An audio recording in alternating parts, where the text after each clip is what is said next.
I'm curled up inside a narrow pipe, my feet pressed hard against the wall, my arms strained to the breaking point. I cannot let my guard down because the beast below has been starving for 3 days. It shatters my dropped phone with a single massive swipe. My grip slips and my body begins sliding downward. I manage to halt my fall just above the opening. Pushing with all my remaining strength, I scramble higher. A single bead of sweat rolls down the metal surface. It strikes the floor below with a faint splash. The predator immediately zeroes in on the noise. It laps up the moisture from the ground. Then its gaze snaps upward to meet mine. Pure survival instinct floods my veins with sudden energy. I force myself up the shaft inch by agonizing inch. I finally tumble out onto the second floor.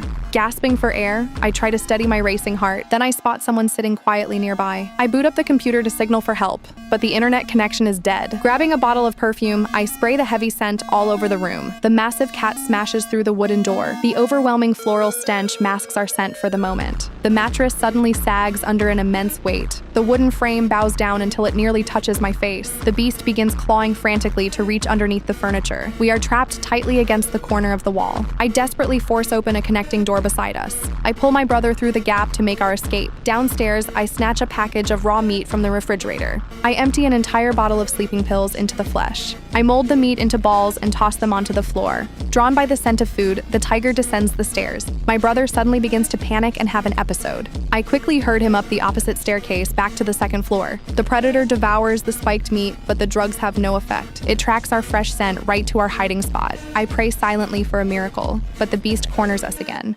It stalks toward us one deliberate step at a time. I can clearly see the thick drool dripping from its massive fangs. I spin around and grab a heavy iron bar. I frantically batter the wall behind us as the tiger pushes through the door. I shove my brother through the narrow opening first. I desperately crawl out right behind him. The jagged hole is just barely too small for the tiger's massive body.